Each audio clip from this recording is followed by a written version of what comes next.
Nah, ini dia perkembangannya di dalam perkembangannya ya. Jadi larva telur mengandung cacing yang sudah telur yang mengandung embrio ataupun mengandung larva itu tertelan pada saat kita makan terkontaminasi makanan karena ada segala macam di usus halus menetas ya. Begitu menetas dia itu kan punya cambuk. Jadi cambuknya itu dibenamkan di dalam mukosa usus kita gitu. Kalau cacing tambang punya gigi dia mencengkeram kan. Kalau ini cambuknya itu dia masukkan ke dalam usus halus, dinding usus mukosa usus dibenamkan di situ. Makanya cacing ini paling susah diberantas. Kalau misalnya kita kan masih terapi untuk penyakit sama ya, albendazole, mebendazole ya kan, tapi tingkat efikasi obat selalu rendah kalau pada kasus infeksi cacing ini. Karena kemampuan cacing ini untuk membenamkan dirinya ke dalam usus sehingga dia lebih selamat daripada efek obat-obat itu gitu ya. Di cacing ini kan kerjanya apa? Bagaimana cara dia mengambil makanan? Itu dialisis. Jadi sel tempat dia penetrasi itu dialisis sel-selnya itu dia ambil cairannya dari situ dia sedot dia makan. Akibatnya nanti banyak sel-selnya terjadi pelukaan pada dinding-dinding usus karena proses lisis dilakukan oleh cacing Trichuris trichiura ini tadi untuk mengambil zat makanan. Ya. Nah ini dia kembangannya. Gejala klinis, ya terima kasih. Gejala klinis sering tidak tampak pada infeksi ringan. Jadi hampir rata-rata infeksi ringan cacing itu tanpa gejala ya, nggak ada keluhan. Sekarang gejala Trichuris dibagi dua, ada bentuk disentri, ada colitis Trichuris kronis. Jadi nanti bisa ya anak-anaknya BAB berdarah gitu ya kan, besok pantatnya panas ya, sorry ya pantatnya bisa BAB panas seperti tenismus gitu ya kan. Atau kalau banyak kali dinding rektumnya keluar begitu ya, macam orang MPN gitu, jadi keluar gitu, nampak nanti cacing-cacingnya di situ gitu ya kan, melekat di situ. Karena itu tadi dia karena melisis ya, jadi dia melisis mukosa usus, akibatnya tuh jadi terjadi perlukaan ulkus. Karena luka ulkus darah keluar gitu. Jadi kalau banyak cacing itu menyebabkan penetrasi berdinding usus infeksi fisik askaris, anak-anak sering BAB berdarah gitu. Dikira disentri gitu ya. Disentri itu kan dua, bisa disentri amoeba, sebab kalau yang amoeba histolytica, bisa juga disentri bakteri, bisa juga disentri salah satunya gara-gara cacing ini gitu.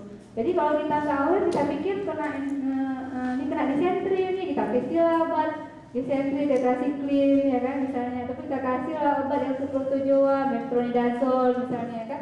Ternyata ini nggak sembuh-sembuh orang yang bukan akibat protozoa karena gara-gara cacing yang nggak mempan aja dikasih obat metronidazole, bukan itu ya, bukan penyebabnya gitu.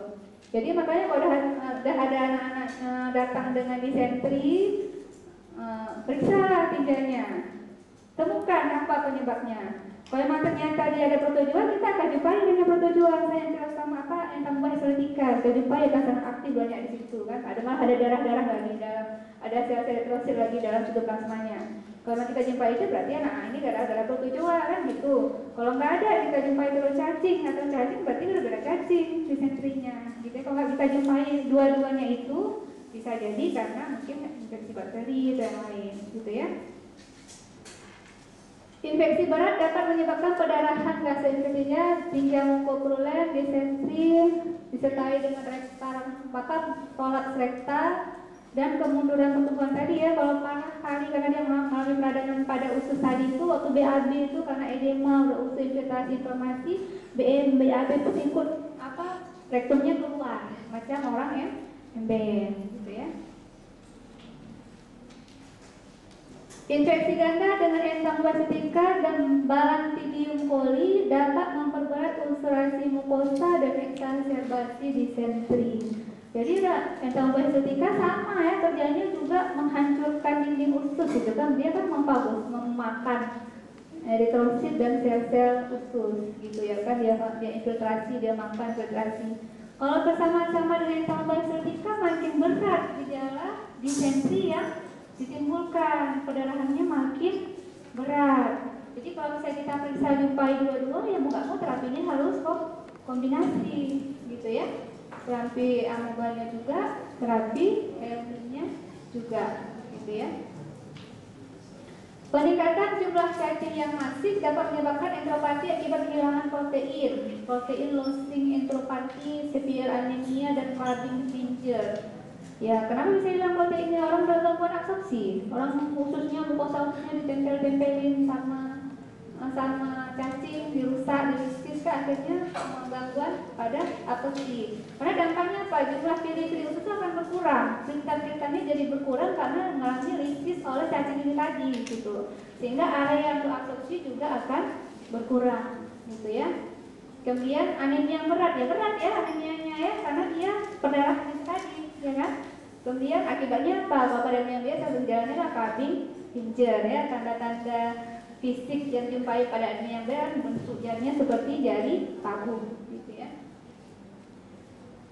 Nah, kalau dijumpai adanya anak gejalanya apa? Anemia ya, kanemo, kabing pincer, kemudian kata ibunya, iya dia pantatnya keluar, kalau buangnya besar, dia bilang kayak gitu kan, mesti dimasukin masuk gitu, besok kayak ada putih-putih, macam apa kayak bilang macam ini, macam kayak apa gitu, mungkin kayak apa ya, bukan kayak parutan kelapa, parutan kelapa biasanya di kremi, orang bilang kalau di kremi orang bilang kayak parutan kelapa, ada nempel di dubur gitu ya. Ini memang putih-putih dan lengket-lengket, ada melengkung-lengkung, ada yang enggak, senjata-senjata betina gitu ya kan. Nah, kalau ada keluhan seperti itu, udah anak ini menderita tricholis ricciura. Itu gejala khas untuk tricholis ricciura. Infeksi ditegakkan dengan penemuan telur cacing campur di tinja secara mikroskopis. Ya. Karena telur sukar dijumpai pada infeksi ringan, direkomendasikan melakukan teknik konsentrasi. Kalau teknik konsentrasi ini biasanya tinja di bagian yang kita ambil nggak kandung, udah pikir dia negatif, gitu ya. Karena beratnya gejala bergantung pada telur cacing, teknik kualitatif sama. Kita bisa pakai metode Kato-Kat, ya. Karena ini sama-sama ditinja, jadi untuk berat derajat infeksi kita untuk Ascaris, Trichuris, cacing tanah kita bisa pakai metode Kato-Kat untuk identifikasi beratnya derajat infeksi berdasarkan jumlah telur per gram tinja. Pengobatannya sama, mebendazole, albendazole, bisa ya. Infeksi berat 2 kali sehari mungkin berguna. Jadi pada infeksi berat biasanya cacing ini lebih dipilih nggak 1 kali, tapi pemberiannya 3 hari, 1 mg karena tadi kemampuan dia mempenetrasi antaranya ke mukosa itu menyebabkan dia lebih selamat dari paparan obat gitu. Jadi sering makanya suka dipilih pemberiannya yang 2 kali sehari selama 3 hari gitu ya. Nah, berikutnya adalah enterobiasis. Enterobiasis adalah penyakit infeksi cacing yang disebabkan oleh Enterobius vermicularis ya. Dulu namanya Oxyuris vermicularis. Disebut juga cacing kremi ya. Ini biasanya sering sama anak-anak di pesantren, kadang-kadang ya di panti asuhan gitu ya, karena suka tidur bareng-bareng, spraynya jarang dicuci gitu ya, atau anduknya pakai sama-sama ya. Karena dia nularnya bedanya tadi, kalau tadi kan nularnya lewat tangan gitu, karena tinja yang terkontaminasi dengan tangan ya kan. Kalau cacing ini nggak perlu tinja, dia memang keluar sendiri telurnya, bertelur di luar gitu. Jadi dia sengaja spesifik kalau bertelur betinanya keluar sampai ke anus gitu ya kan. Di anus yang meletakkan telur gitu. Jadi nanti kita kan garu-garu, bantat, gatal gitu ya kan. Lap spray gitu misalnya ya kan, gitu ya. Atau misalnya saking banyaknya mungkin tidur nggak pakai special order gitu ya kan, betul-betul barang lah di spray gitu ya kan. Dan dia telurnya itu kan punya 2 lapis, ada namanya lapis albumin sama lapisan lipioda. Jadi lapisan albuminnya itu khas, bikin dia melekat erat di berbagai macam kain gitu. Jadi ataupun di dinding, makanya dia kalau misalnya telurnya itu sudah jatuh kena spray, misalnya kan melekat di spray itu gitu telurnya ya. Jadi kalau kita giniin nggak rontok gitu, maksudnya melekat cukup kuat gitu, karena dia albumin lapisan luarnya itu gitu. Tersebar juga luas di seluruh dunia. Infeksi sering terjadi pada anak usia sekolah dan prasekolah dan di daerah yang padat. yang terbiasa terjumpai pada daerah panas dan daerah tropis. Ini paling banyak di Amerika ini banyak ya. Amerika kalau banyak daerah kumuh, jadi Amerika tuh makmur miskinnya juga banyak, gitu ya kan? Nah ini bentuknya.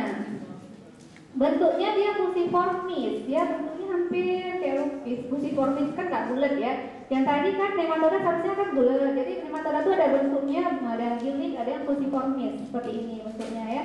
Agak sedikit bentuk kayak lupis tapi panjang gitu ya, nggak terlalu besar.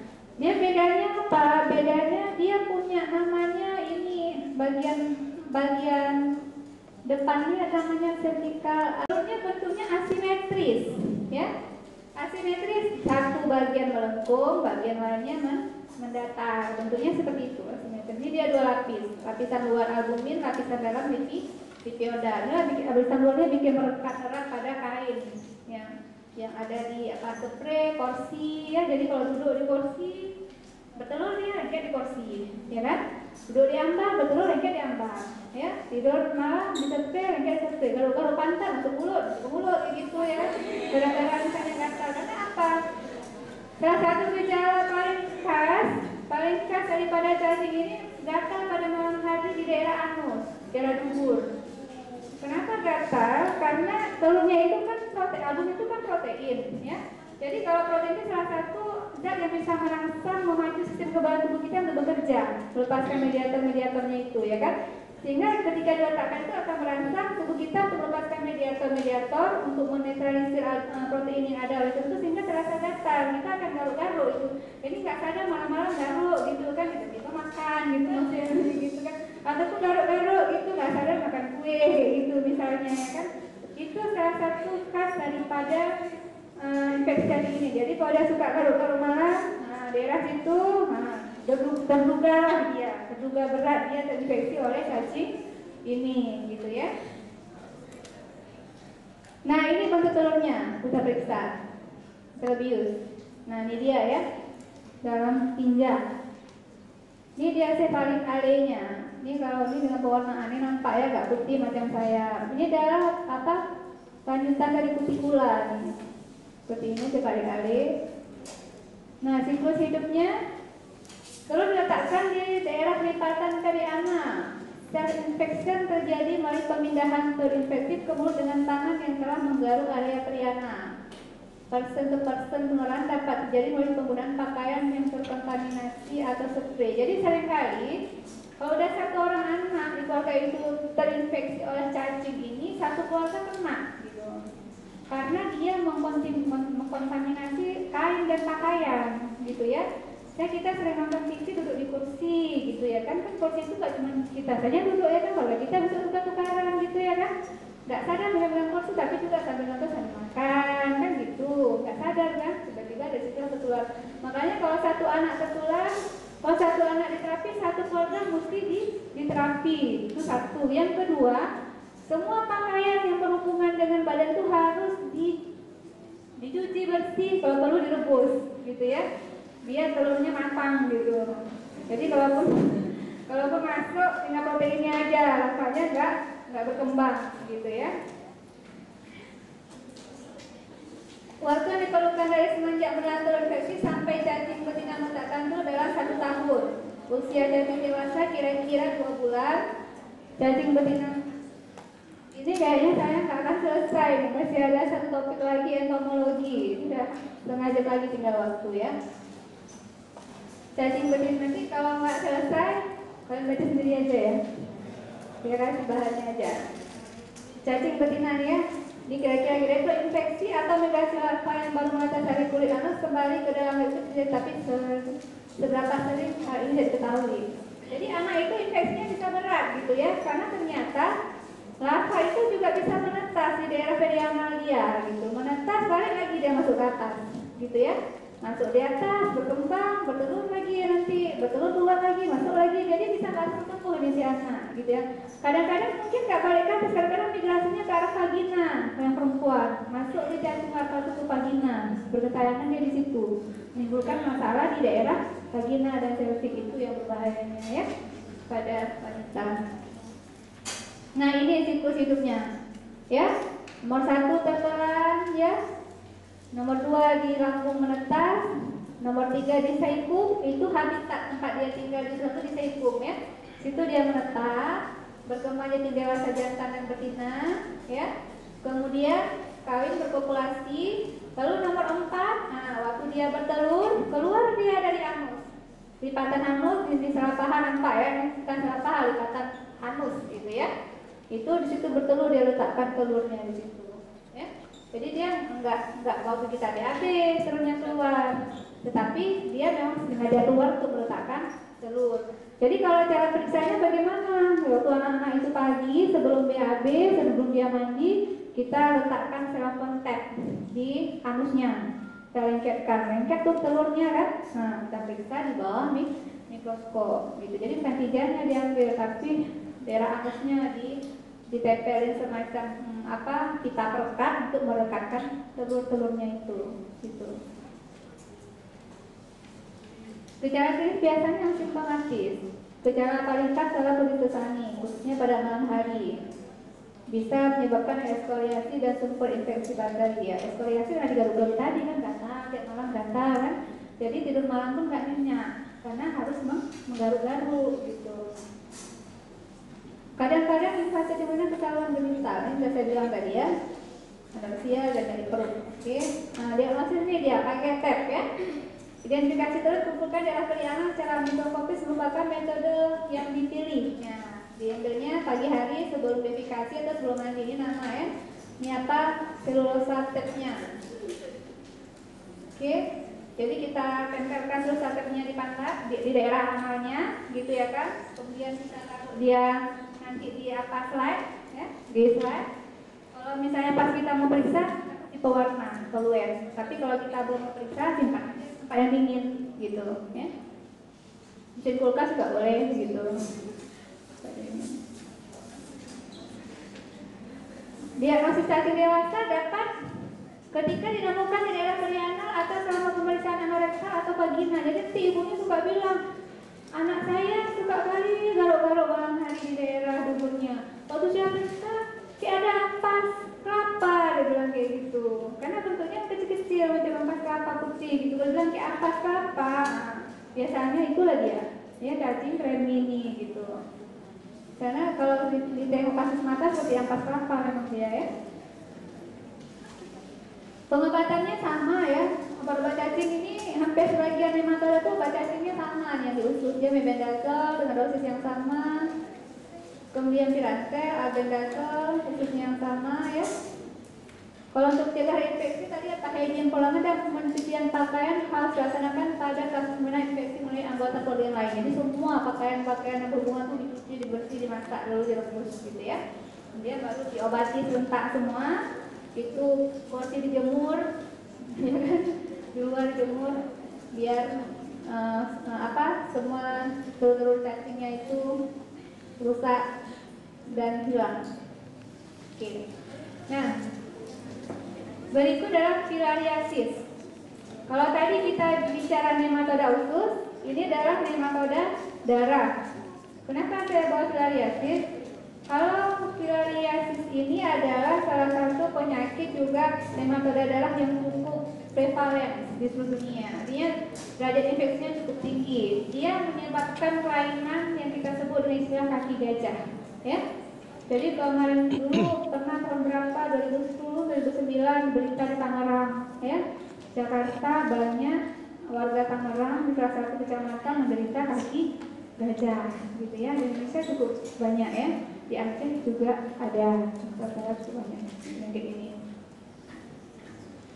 Dia disebabkan oleh nematoda juga cacing. 3 spesies dari 8 itu bertanggung jawab untuk sebagian besar penyakit akibat filariasis.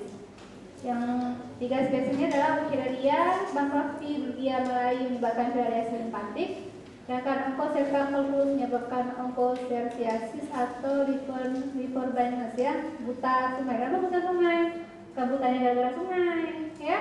Karena kebetulan vektor penularannya itu hidupnya di daerah dekat sungai. Jadi orang sering ke hutan, menebang kayu, tergigit oleh vektor itu, lama-lama kok jadi buta gitu. Karena dia menularkan cacing Onchocerca volvulus, gitu ya. 5 spesies yang lain adalah loa-loa, Mansonella perstan, Streptocerca ozardi, dan Bruguier timori.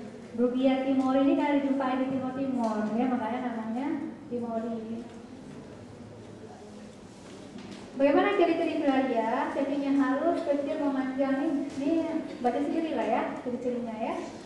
Jumpai di daerah tropik. Oke.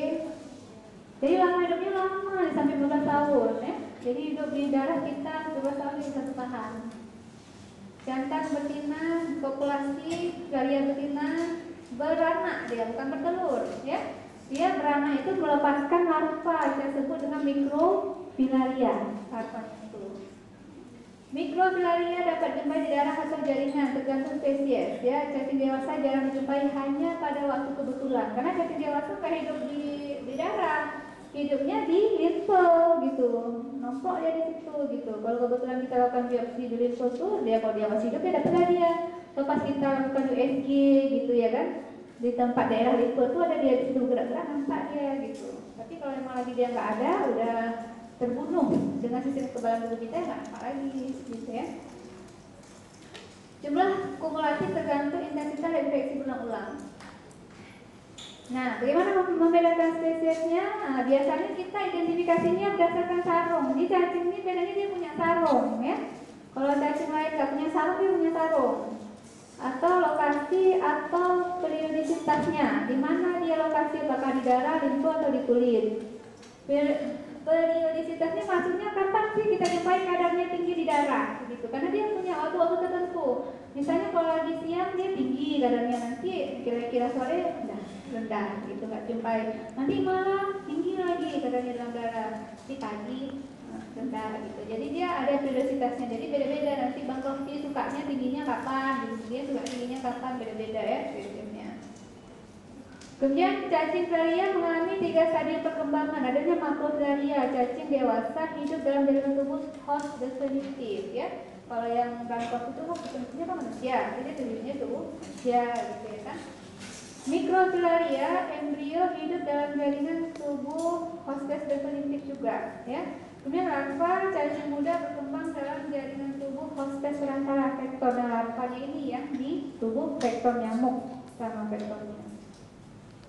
Nah, di sini di dalam nyamuk larva ini berkembang 3 stadium. Stadium 1, stadium 2, stadium 3 ya.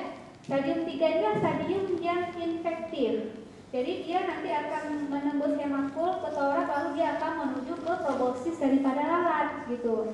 Bukan lalat, nyamuk ya. Jadi vektornya adalah nyamuk. Bisa nyamuk Culex, Aedes, Anopheles maupun nyamuk Mansonia ya.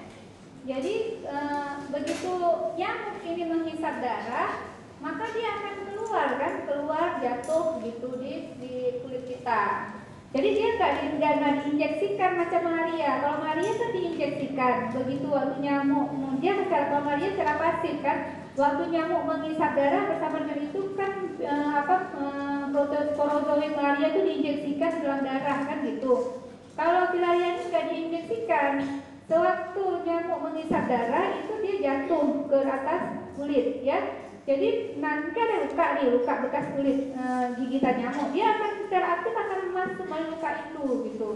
Masuk melalui luka itu akan mencari pembuluh limfe sehingga dia akan bergerak ke daerah kelenjar limfe terdekat di mana dia diinjeksikan. Kalau dia diinjeksikan di daerah kaki, nanti limfe daerah inguinal, gitu diinjeksikan daerah tangan, limfe inguinal daerah axilla, gitu tergantung di mana posisi dia berasal tempat dia masuk, gitu ya.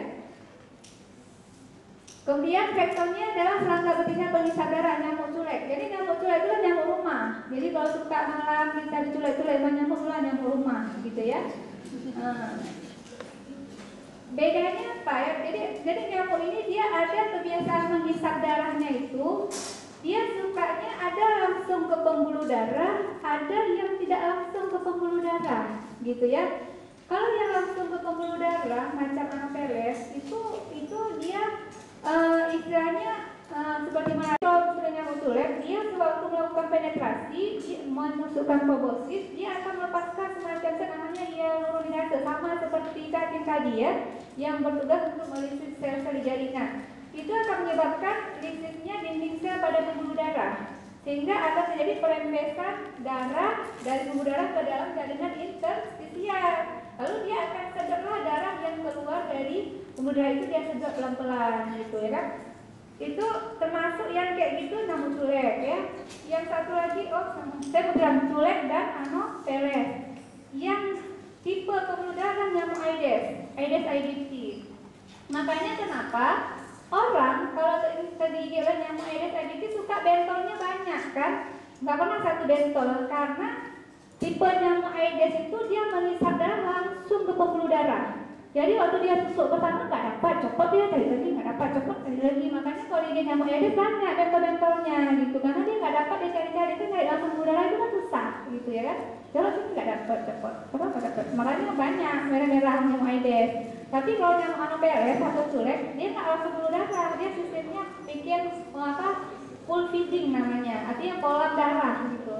Dia hanya melepaskan sinyal zat untuk melisis sel di pembuluh darah, nanti darahnya keluar, udah tergenang, dia hisap. Itu dia hisap, dia lebih gampang lah nyari makannya, gitu ya. Bedanya apa?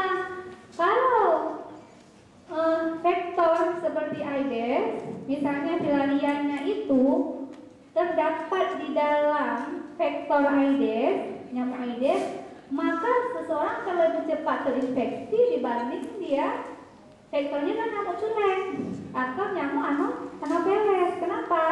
Karena kalau Aedes begitu dia tusuk langsung ke pembuluh darah begitu, jadi nggak susah-susah ya kan. Tapi kalau nyamuk culek kan tusuknya nggak pembuluh darah dia di jaringan luarnya itu, jadi filarianya perlu berusaha lebih keras lagi untuk menembus gitu ya kan. Itu bedanya. Tapi dua-dua bisa ditularkan. Kemudian penularannya kapan? Pagi, siang, atau malam, tergantung tipe nyamuk. Suka nyamuknya aktifnya kapan? Karena ada nyamuk culek atau Anopheles atau Aedes itu kan, kalau Aedes biasanya mah aktifnya di pagi hari, ya kan? Di pagi atau siang hari kan jarang. Kalau Aedes itu aktif menggigitnya di malam hari. Tapi Anopheles bisa dia menggigit pada siang hari aja, pada sore hari aja, pada malam hari juga ada. Gitu Anopheles nyebab malaria ya. Bisa juga menyebabkan filaria. Nyamuk culek juga gitu. Cuma bedanya apa? Kalau culek biasanya penyebabnya daerah perkotaan banyak gitu. Seperti kita nyamuk culek ini kan biasanya menyamuk rumah sebenarnya, yang di daerah perkotaan. Tapi kalau Anopheles ini kan banyaknya daerah-daerah pedesaan, yang banyak sawah, banyak ledeng, banyak itu, banyak pinggir laut gitu ya kan. Banyaknya Anopheles gitu. Tapi kalau di perkotaan padat ini banyaknya nyamuk culek gitu. Kenapa di Tangerang kok bisa gitu? Nggak ada malarianya, tapi kok filariasisnya kok banyak gitu ya kan. Nyamuk culek kan banyak di daerah perkotaan gitu, jadi menjadi salah satu faktor dari filariasis gitu ya. Jadi kalau orang kerja malam atau di luar misalnya kayak gitu, tidak memakai misalnya pelindung, repelen gitu ya, atau pakai autan misalnya gitu ya kan, gigit nyamuk, kalau nyamuknya itu mengandung filaria ya tertularlah dia gitu ya. Kalau memang dia tidak mengandung filaria ya selamatlah dia gitu ya kan, seperti itu. Cacing dewasa dalam sistem limfatik disebut subtropik ya, sama di kalangan masyarakat sosioekonomi bawah. Kenapa ekonomi bawah? Kenapa ekonomi tinggi? Kok milih dia gitu? Masalahnya ekonomi tinggi kerjanya ruang ber-AC gitu ya kan.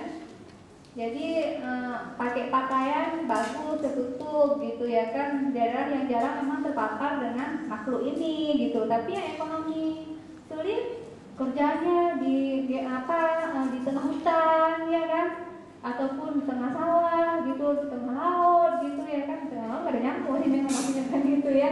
Maksudnya itulah kerja-kerja yang dia sering terpapar dengan lingkungan-lingkungan yang memang habitat nyamuk itu banyak gitu ya, sehingga lebih mudah dia tertular gitu. Sedangkan kalau ekonomi tinggi kan kerjanya kerja kantoran gitu ya kan.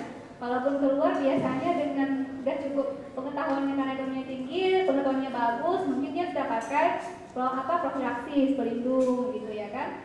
Kalau memang kira-kira daerah yang banyak pakai autan ya gitu ya kan. Tapi orang ekonomi rendah mereka mau open ya kan. Nah seperti itu, sehingga tingkat prevalensinya lebih tinggi pada orang ekonomi rendah gitu. Nah ini karakteristik, dibaca aja sendiri ya karakteristiknya. Graceful, licin, lentur gitu. Jadi kalau kita nanti nengok di sediaannya itu, kalau kurva tubuhnya itu kan dia suka nanti belok-belok. Bedanya apa? Kalau Markov itu lentur gitu dia kan. Tapi kalau yang Brugia suka patah-patah gini gitu ya. Jadi tinggi ya, patah gitu, berbengkok-bengkok. Begitu juga misalnya sebaran intinya, mungkin nggak kebayang nih gimana jalan intinya. Nih, nah ya. Nih dari tubuhnya. Jadi yang biru-biru itu namanya inti, dia menyebar di tubuhnya itu ya. Jadi sebarannya ada yang merata gitu, ada yang numpuk-numpuk, gelombol gitu. Jadi itu kita jadikan celana buat identifikasi ya. Jadi ini yang bagian luarnya ini sampai kemana lah sarungnya, sit ya. Ini sampai kemari kan sitnya ngebungkus seluruh ini namanya sit sarungnya. Identifikasi space ini biasanya kita melihat space rongga ya, rongga kepala. Nengok jarak space perbandingan antara lebar sama panjangnya gitu ya. Apakah perbandingan lebar panjang 1:2, 1:3, 1:1 gitu, itu untuk menentukan identifikasi spesies. Satu lagi daerah ekornya ini. Daerah ekornya ini kan ada inti, ya kan? Ada nggak tambahan inti di sini? Inti tambahan. Kalau misalnya nggak ada kayak gini, intinya ada tambahan, berarti Bangkok. Kalau ada tambahan 1-2, kemungkinan Brugia, Melayu, atau Timori.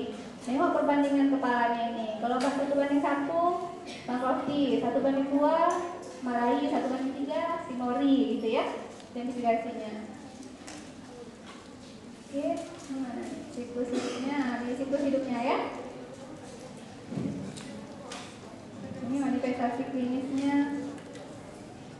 Nah tadi, oke, siklus hidupnya. Nah ini dia, ya. Bagaimana siklus hidup yang terjadi pada filaria ini?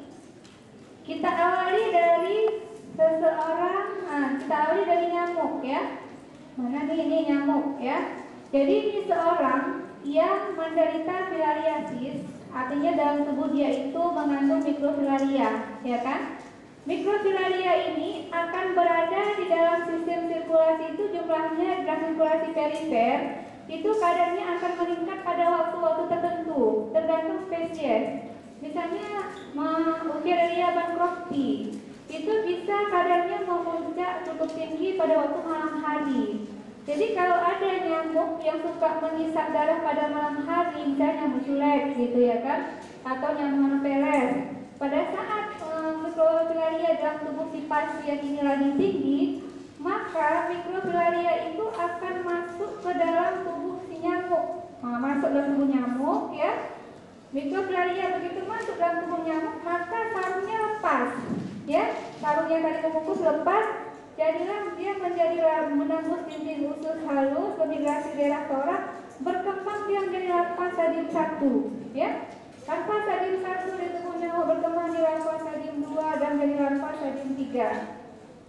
Larva stadium 3 merupakan larva bentuk infektif yang aktif, ya. Jadi dia akan bergerak menembus dinding lambung nyamuk ke torak, ya. Akhirnya dia akan mencapai proboscis.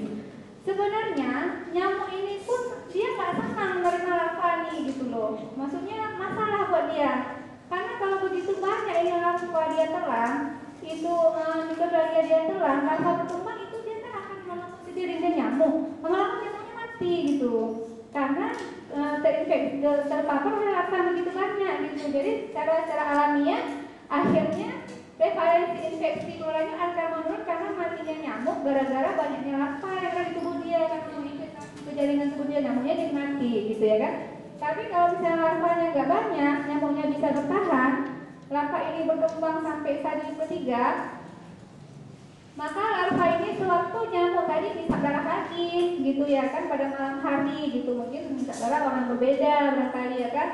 Maka larva stadium ketiga ini akan masuk di tempat luka bekas tusukan, ya. Kalau luka bekas tusukan, ya, masuk dia. Kalau dia misalnya ditusuknya di sini, mungkin dia akan nyari daerah inguinal, gini ya, daerah axilla, panjang limfonya. Tapi kalau dia ditusuknya daerah kaki, dia akan nyari daerah sekitar inguinal paha, gitu ya, daerah inguinal. Ini daerah axilla. Dia akan masuk mencari saluran limfe. Lalu dia akan berada di nodus limfatik dan berkembang menjadi cacing dewasa, ya. Kalau mikro kan larvanya mungkin nggak satu, diinjeksikan bisa 1, 2, 3 atau banyak juga, ada yang jantan, ada yang betina kan gitu. Nanti di kelenjar limfo itu dia akan berkembang jadi cacing jantan dan betina, lalu berpopulasi dan melahirkan filaria yang akan masuk dalam sistem sirkulasi. Nah itu ya siklus hidupnya. Ini oke, siklus hidupnya. Nah gejala klinisnya apa? Gejala klinis yang timbul seperti apa? Tergantung berdasarkan masa tunas, masa paten, stadium akut atau stadium kronik gejala klinis yang ditimbulkan. Selama masa tunas biologik, biasanya tanpa gejala atau kadang-kadang ada limfadenitis retrograd atau limfadenitis ya. Jadi waktu masa-masa tunas waktu diinjeksikan pertama kali larva itu kan dia masuk itu. Karena dia menyerangnya nyarinya kelenjar limfe, masa limfe, maka akan mengalami peradangan pada kelenjar limfe. Peradangan itu bisa retrograd. Kalau misalnya dia nyerangnya misalnya daerah kelenjar imunus sampai ke kelenjar limfe sampai ke lutut itu jadi merah gitu ya. Bahkan bisa naik ke atas sampai ke daerah alat kelamin gitu ya, sampai sehingga nanti saluran kelamin pada pria itu akan merah, hiperemis, bengkak keras seperti tali sehingga terasa sakit sekali kalau disentuh gitu ya kan. Di pasiennya bisa demam gitu ya kan. Kemudian akan diikuti oleh edema bengkak, nanti limfoedema, kelenjar limfonya menjadi bengkak gitu. Dan bisa berulang-ulang gitu, sembuh nanti 2 hari, kemudian muncul lagi, sembuh muncul lagi. Dan kalau lama terus-menerus lama-lama nanti bisa rusak ya sistem saluran limfonya itu gara-gara infiltrasi sel radang tadi gitu ya. Jadi sel radang nanti akan berusaha berjuang untuk membunuh ini cacing dewasa ya, dibunuh cacing dewasa. Kalau berhasil dibunuh cacing dewasa, maka cacing dewasa akan mengalami kalsifikasi di daerah kelenjar limfe. Kalau ada kalsifikasi kan menjadi semacam sumbatan. Sedangkan aliran limfe fungsinya adalah juga salah satulah fungsi aliran balik ya. Kita punya pembuluh darah namanya arteri sama vena ya. Aliran balik darah kita satu melalui vena, satu melalui limfe gitu ya, satu melalui limfe. Kalau vena berfungsi, jadi tidak semua darah yang keluar kan kalau pembuluh darah kita berkontraksi jantung itu ada namanya tekanan hidrostatis ya. Tekanan hidrostatis itu menyebabkan perempesan cairan dari pembuluh darah keluar ke jaringan interstisial, kan keluar dia. Nanti darah yang keluar itu salah satu baliknya melalui vena ataupun melalui jaringan limfe seperti itu. Kalau fungsi jaringan limfe ini terganggu, artinya kesumpatlah dia kan, aliran balik kan nggak bisa nih, karena jaringan limfe nanti dia akan berkumpul di setelah siklus akan balik ke jantung kanan, ya kan, bawa lagi jantung kanan, paru-paru ke jantung kiri, ke sistem sirkulasi, kan seperti itu muter-muter dia. Kalau terjadi sumbatan di daerah aliran balik, akibatnya lama-lama kan numpuk cairan gitu ya kan. Karena menumpuk cairan, lama-lama tempat penumpukan cairan itu akan disertai nggak cuma cairan, akan terjadi infiltrasi sel-sel fibrosis. Maka sel-sel fibrosis tidak akan terbentuk fibrosis ya. Jadi pada kasus elephantiasis, cairan yang menumpuk tidak bikin kakinya lembek tapi keras gitu. Karena apa? Karena ada jaringan fibrosis yang terbentuk di situ gitu ya. Sehingga lama-lama karena cairan yang menumpuk kakinya lama-lama besar gitu ya kan. Kalau dia diumbat dia di spotumnya lama-lama jadi gede gitu, jadi panjang gitu, besar kan. Kalau di tangan tangannya bisa besar seperti itu. Ini warnanya kayak putih susu karena sel-sel leukositnya keluar bersama urin gitu ya. Kalau misalnya nanti bisa juga jadi hidrogel pada skrotum ya, sumbatan aliran balik dari organ kelamin pria ke ductus thoracicus. Ini lama-lama skrotumnya bisa sangat besar sekali, masa bisa sampai sebesar karung boni gitu ya, saking besarnya gitu. Itu biasanya prosesnya sudah bertahun-tahun seperti itu. Nah, diagnosisnya ditegakkan macam mana? Nah, ya, mana nih menegakkan diagnosisnya? Oke, nah, diagnosisnya bisa ditegakkan berdasarkan diagnosis klinik. Nah, kliniknya apa? Ada demam, peradangan pada kelenjar limfe sama salurannya ya, atau ada varises misalnya. Ya kan ada demam, biasanya kalau jadi varises biasanya orang varises itu nggak demam, ya kan, nggak merah, nggak radang, paling nggak lingkar-lingkar aja. Tapi ini kok ada merah, meradang, panas, biasa-biasa udah varises, itu kan biasa-biasa udah udem gitu ya. Jadi dugaannya kalau seperti itu atau kita jumpai ada hidrogel gitu, daerah itu siluria gitu, atau elephantiasis. Kalau datang ke elephantiasis pasiennya mungkin udah lama sekitar limfaditis, limfadenitis gitu ya kan. Kita bisa juga uji screening dengan imunologi pakai complement fixation test, tapi tidak spesifik. Kenapa tidak spesifik? Pada orang-orang yang juga terinfeksi dengan nematoda usus, misalnya dia ada ascaris gitu, kita akan berikan hasil yang positif gitu. sehingga akhirnya ini tidak sensitif dari anakan. Tetap aja kita kalau pada diagnosa parasitologi standarnya ada pemeriksaan laboratorium untuk menjumpai spesies penyebabnya, ya. Sedangkan pemeriksaan imunologi itu pembantu kalau memang tidak mungkin tidak kita jumpai, tapi dugaan kita berat, ini memang dia gitu loh. Penyebab lain tidak kita jumpai gitu, kita bisa lakukan uji ini sebagai untuk membantu kalau nggak memungkinkan cara yang sangat sederhana, gitu ya. Kemudian parasitologi menemukan mikroflaria pemeriksaan darah adalah cara yang paling andal dan pasti. Tapi ternyata hanya sebagai berita yang positif. Nah, jadi nggak semua. Pada kasus-kasus sudah filariasis, kakinya udah besar malah hasilnya negatif di diperiksa. Periksa filaria, misalnya kita tahu misalnya masa diurnanya kan malam, misalnya periodisitasnya malam atau lemah. Nah, periksa ambil darahnya nggak ada. Atau kita ngambil yang periodisitas diurna, kita periksa pada juga nggak ada. Karena ternyata pada stadium elefantiasis itu malah mikroflaria nggak bisa jumpai di dalam darah. Kemana hilangnya nggak diketahui, kemungkinan apakah dieliminir oleh sistem kekebalan tubuh kita sendiri itu. Tapi kerusakan yang terjadi pada organ sudah terjadi organ patologi itu. Nah, ini dalam studi epidemiologi banyak hal yang bisa kita analisa ya, kita hitung gitu. Pada terapinya kita biasanya berikan DEC ya, DEC karbamazid sitrat ya. Dosisnya 6 mg per kilogram berat badan dibagi 3 kali sehari selama 12 kali pemberiannya selama 12 hari diberikan ya. Jadi biasanya gejalanya itu karena nanti banyak spesimen yang mati, itu peptide testing itu akan memacu sistem imun. Gitu, jadi akan menimbulkan reaksi hipersensitif ya.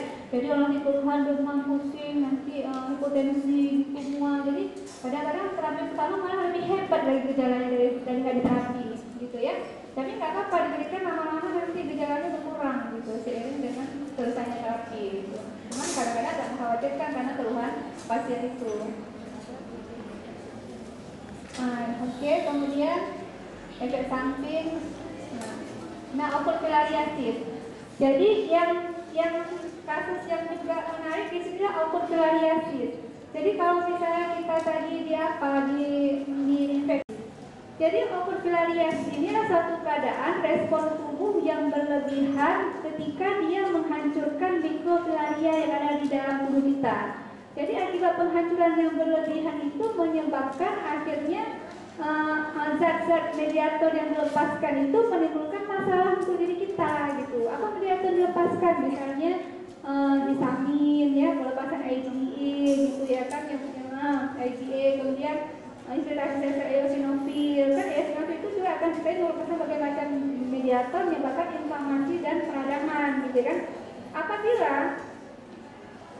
penghancuran mikrofilaria itu banyak dihancurkan, misalnya mikrofilaria itu banyak di paru-paru ya, dihancurkan oleh sistem limfe yang ada di paru. Itu gejalanya seperti orang asma gitu ya kan, asma, sesak napas seperti itu. Sehingga kita pikir ini orang kenapa gitu kok asma gitu, tapi diberikan obat asma nggak sembuh gitu.